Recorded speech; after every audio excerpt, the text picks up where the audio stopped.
Hey guys, this is Janos here, and I just made a quick video as a follow-up to the video on SessionLink Pro with a UA console. And in this video, I just want to show you how to achieve the same, basically the same, without using physical cables.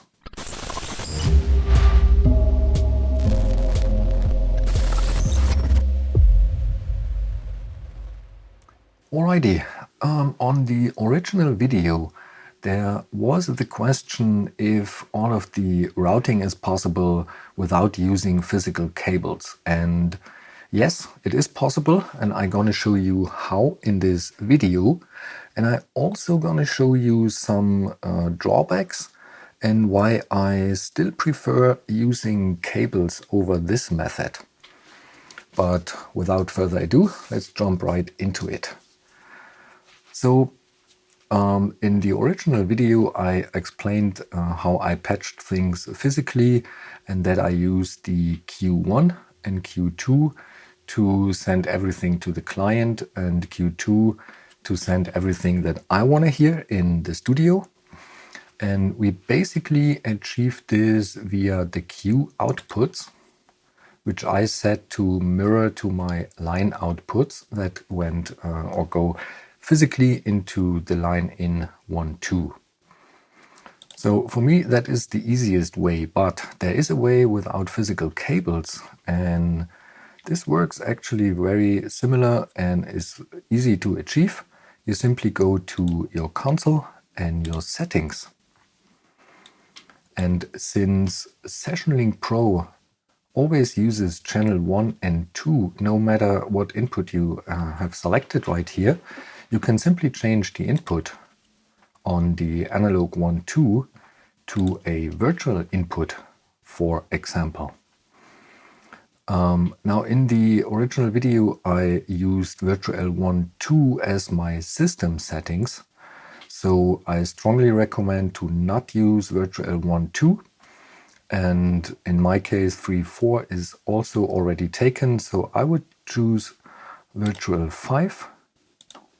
And for the second channel, virtual 6.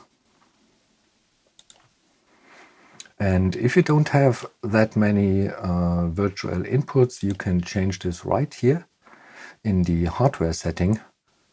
And here you can change how many virtual channels you want to see.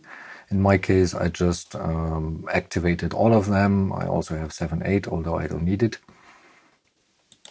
And now you can basically use within your DAW the virtual 5, 6 for everything you want to send out to the client.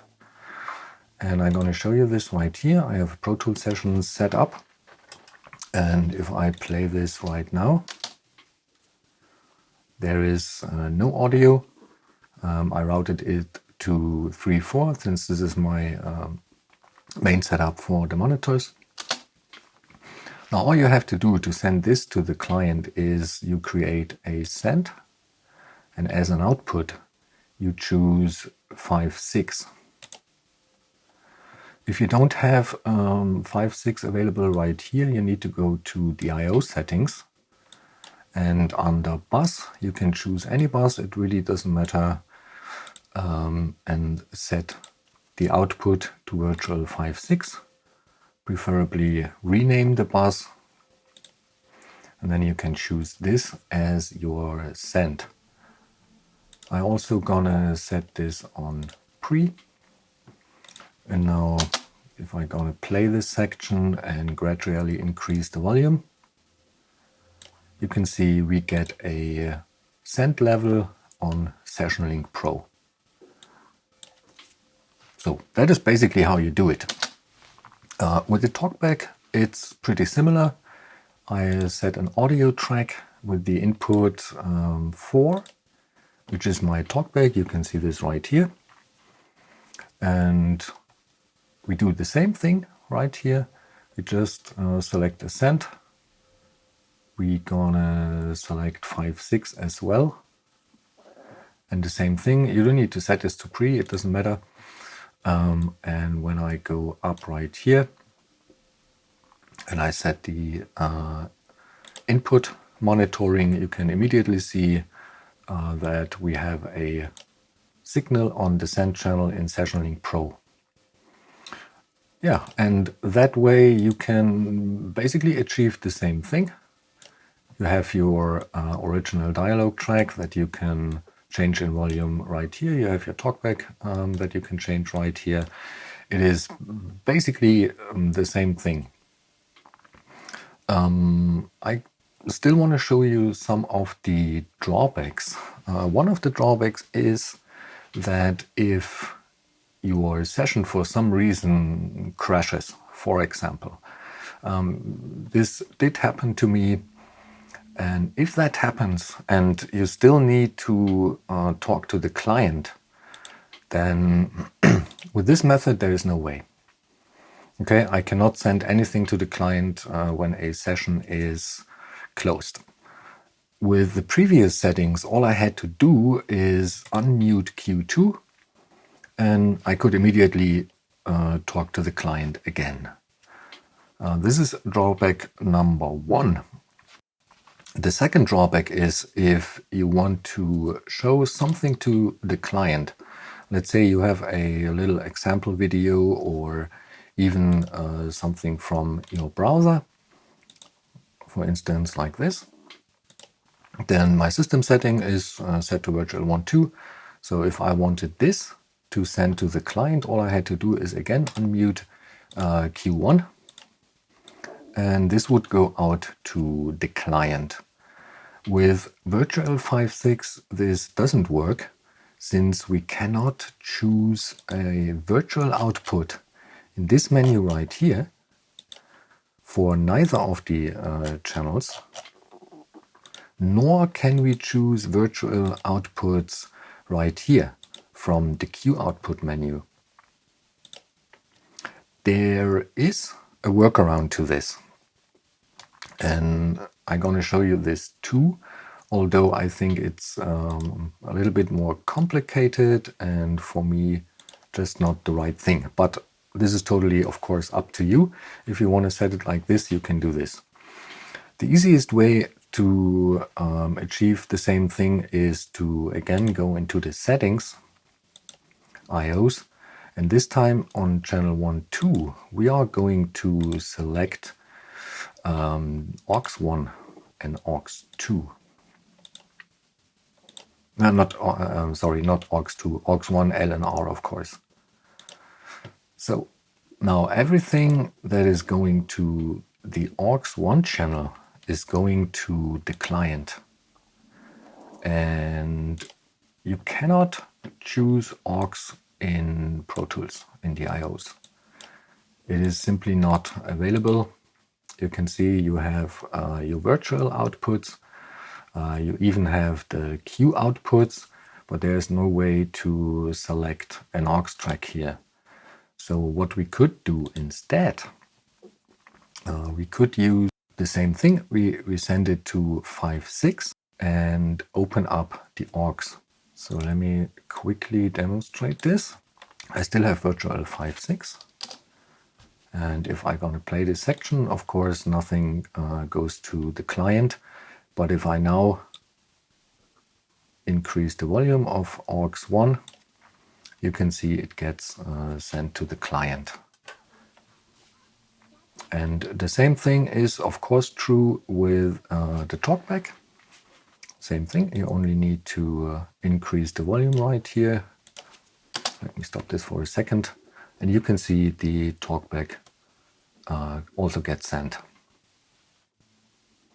So this might be a way that you can achieve this. I'm also going to show you this. If you want to show something to the client, it's the same way. Just use aux. You can mute or unmute this. And if you don't want to listen to this on your main monitors or headphones, simply mute this. This is also why I set this aux to pre. And so you don't hear this yourself. You could also just switch to Q2. And then if you want to listen to that, just turn up the volume on Q2. So this way you basically achieve the same thing. It's a little bit more complicated, and you need a little bit to be aware of some things. And yeah, so the reason why I kind of don't like this is because I always need to change the settings, or I need to change presets. And with physical cables, all I really need to do if I want to switch between SessionLink or my normal workflow is I simply disconnect the physical cables from line in 1, 2, and I'm done. I can work just normally in every other application. There's also one other thing, and that is if you want to hear exactly what your client hears, then with the method of physical cables or the one in the first video, all you had to do is to switch from Q2 to Q1, and you hear exactly what your client is gonna hear. When using the method with aux 1 and 2, since aux has no solo button, the only way to achieve the same thing is to completely mute everything, especially all the cues. And then you want to set yourself to Q2 and turn up Q2, and this way you can hear everything that the client is listening to.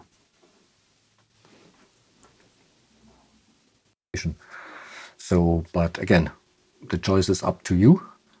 This is a very quick video, so please let me know if I forgot something, or if you have any questions, just leave a comment and I happily gonna answer them. All right, see you in the next video. Bye bye.